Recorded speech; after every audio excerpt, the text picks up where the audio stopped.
I was the professor at the Trump Taj Mahal, and I'm going to tell you some moves that the Don could do that no one else has yet mentioned.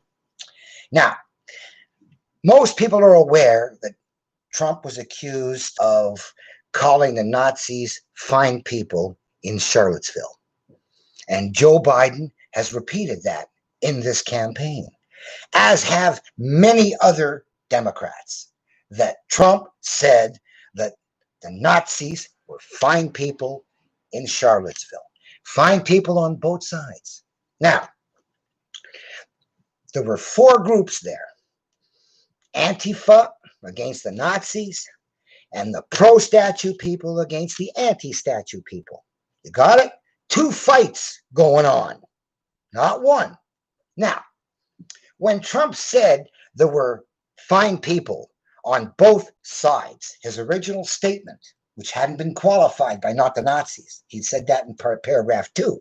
But when he said there were fine people on both sides, do you think he was calling Antifa and the Nazis the fine people on both sides of their fight?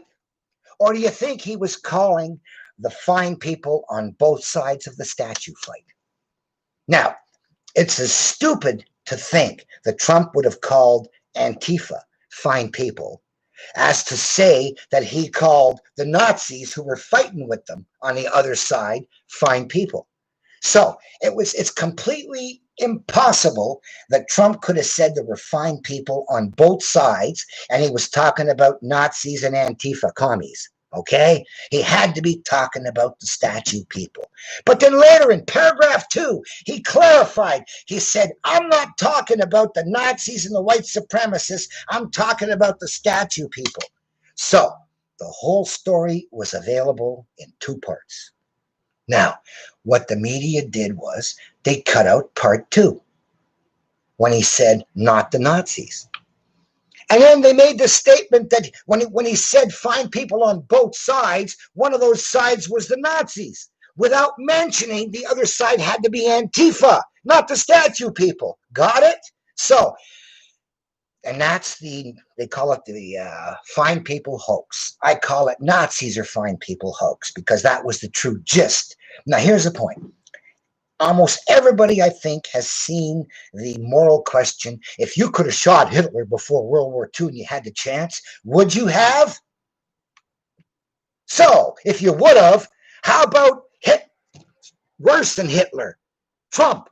Would you shoot Trump? How can you say no? So when you call somebody a Nazi, worse than Hitler, you're inviting some lunatic to take him out. And you'll applaud. Well done, you saved us from worse than Hitler. So that is the vilest, dirtiest, murderous slander imaginable, to call somebody a Nazi in case some nuts decides I'm going to save the planet and kill him before it's too late. And that's what they did to Trump. Okay? They smeared him as a Nazi in a completely illogical situation. He couldn't have been talking about the Nazis because he would have had to have been talking about Antifa. And you don't like Antifa, right?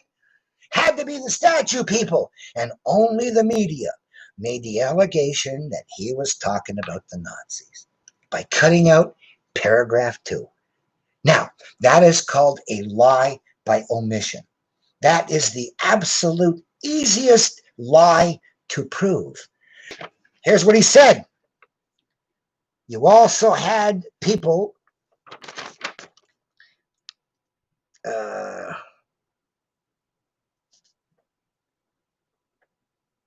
you got that? First statement, second statement. And they went and lied and cut out the second statement. So imagine now Trump's facing Biden on the stage. And he says, you called me a Nazi. You said I said Nazis are fine people. And yet in paragraph 2, it says not. Oh, I had a nice clean one. Not. You lied by omission to smear me and invite people to kill me because I'm worse than Hitler. You smeared me. I need an apology right now. You cut out paragraph 2 and lied about me. You got to apologize right now. Now, what's Biden going to do? If he tries to say, I'm not apologizing, I'd slap him right in the face and then tell a judge, hey, the guy invited people to kill me by smearing me with a lie, by omission. And I slapped him in the face. He deserved it. What do you want to punish me with? So, I mean, it would be the slap heard around the world, and a worthy one, because they smeared him. They invited lunatics to kill him by saying he's worse than Hitler. And everybody knows everybody would kill Hitler if they could, right? So that is the dirtiest smear ever. And it's a lie by omission. The easiest kind of lie to prove. Right in his face. Show him paragraph 1, paragraph 2. You cut out paragraph 2 to smear me. Apologize. Demanding an apology is the most powerful move Trump can do in this situation. Okay? Not just have people out there proving they're wrong by keep saying paragraph 2. Hey, Trump's got to do it. The victim's got to do it. He's got to stand up and say, you sumbitch, you lied by omission and smeared me as a Nazi. You apologize. And again, if he doesn't, I'd give him a serious smack across the face. Not punch, not kicking the nuts, not, punching the throat. No. Slap across the face, a slap. So that there's nothing too serious. So that is the first card, Trump card, he can use, which is almost like a judo move. This is the dirtiest, sleaziest thing they can throw at him, and he gets to turn it around, prove it's a fraud and a smear, and demand an apology in public. And if the guy doesn't do anything, them's fighting words. He could even say them's fighting words. And Biden says, tough luck, I'm sticking with it. Whack. So two septuagenarians fighting it out, slapping it out. So now, the second one now. The second Trump card. Now, every Democrat who used the Nazis are fine people misstatement, they're all vulnerable. They can all be made to apologize. Now, you're not going to slap them, only Trump can do that. But anybody else can just say, hey, you lied by omission. You smeared someone. You invited people to kill this guy. You got to apologize. You were lying by omission. Wow. So every single Democrat who did mentioned Charlottesville in passing as some kind of proof of Trump's evil can be whacked with the Charlottesville big lie of omission. All right? So every Democrat is vulnerable now that they've pulled this super, super sleazy lie by omission in public. They cannot deny, and they're all vulnerable. And finally, the second one. No one talks about it, but the impeachment, the attempted impeachment. Whoa, they have no idea what they did. Now, first of all, the Constitution says the House has to have a vote to set up an impeachment committee to issue subpoenas to witnesses in public. So you go back to the Nixon impeachment, the Clinton impeachment. That's how it was done. House voted, we're going to set up an impeachment committee to do an examination and issue subpoenas, and we're going to do it all in public. Now, in this case, they said, we're not going to do that. We're not going to follow the Constitution. Nancy says, I'm going to authorize the secretive intelligence committee to do an impeachment inquiry instead of a committee established by the vote of the House. This is a committee established by Nancy. Got it? The difference? Now, every Democrat knows how it should have worked and how it didn't work. Now, here's why they had to go to Adam Schiff, because all other committees are in public. Only the Intelligence Committee can be done in secret. Now, here's the connection. The complaint for the impeachment came from the Inspector General. His job is to report on bad stuff done by intelligence agents. Now, he decided he's going to forward a complaint about bad stuff done by the president, the boss of the intelligence agencies. Okay? This was completely out of his realm of authority, and he was criticized for it. But he also changed the form to allow the, quote, whistleblower, who hadn't heard a thing, to repeat lies he'd been told by Vindman, the guy connected with Ukraine and Burisma and Biden, who badmouthed Trump, to the whistleblower to say all of these lies in his statement. All those untruths weren't his. He was told those things by Vindman and his buddies. So that is what happened. And the Inspector General changed the forms to allow this guy to complain about a rumor he heard. He didn't have to hear it himself. So the Inspector General changed the forms to allow third-hand information or second-hand information, not direct information. And then he passed along a complaint about the president instead of someone in the intelligence community. And why? Because that went to the Intelligence Committee at Congress, which is already secret, run by Adam Schiff. So Adam Schiff, with his Intelligence Committee, there was no vote of the House, had all these hearings, and the only transcript that was not released yet is with Atkinson, the guy who started it all, okay? The original dirty doer, Atkinson. And his transcript has never been published. Years later. Gee, I wonder why. How can he manage to hide it for so long and no one's getting it out of him? But anyway, that is what happened. So, now, when Adam Schiff issues a subpoena to Donald Trump's staff, come and be examined by us, Donald Trump's lawyers said, hey, you guys didn't establish a committee by a vote of the House.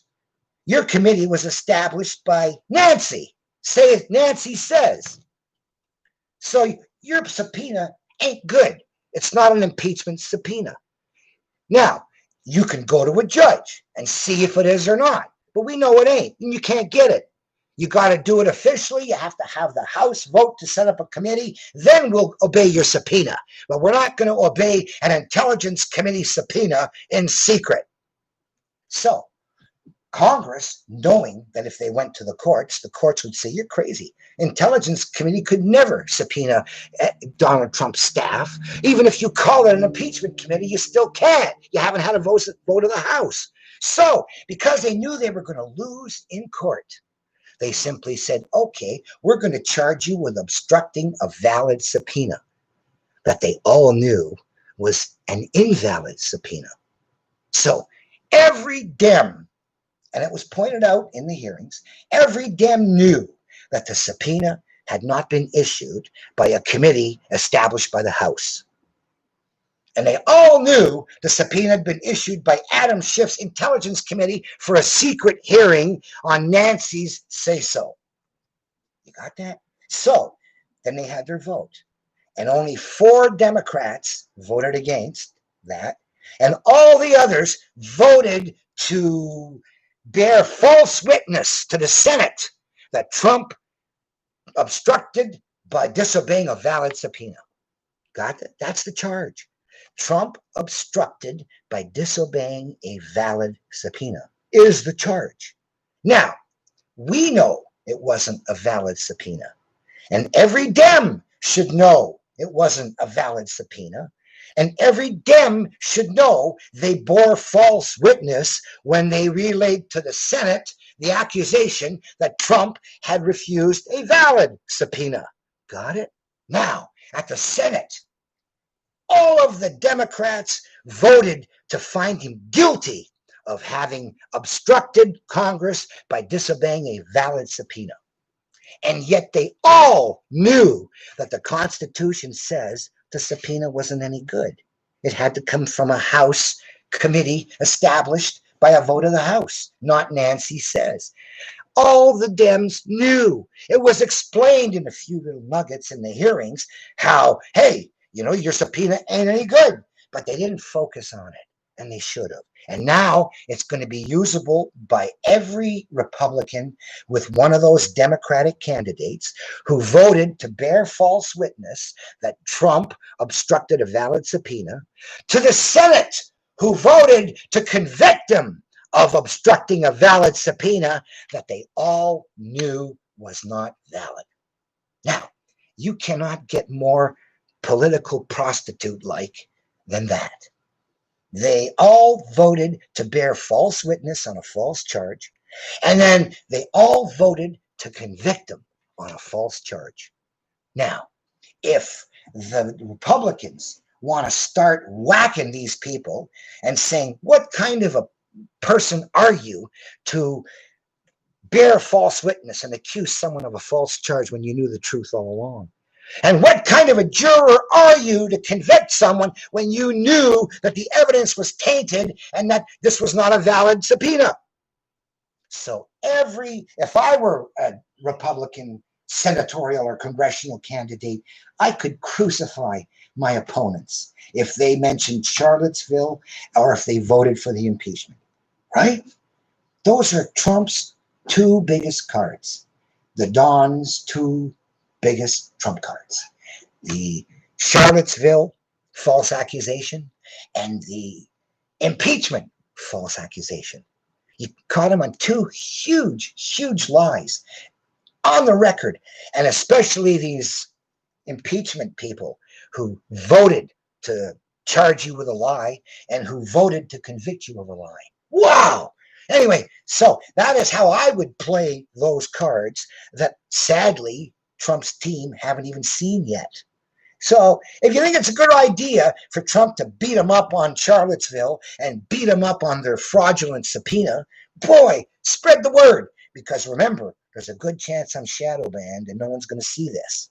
So that's basically two Trump cards that should blow away all the Democratic opposition so that we really can call them who did open their mouth about Charlottesville and who did vote to indict an innocent man, dead Dems Walkin.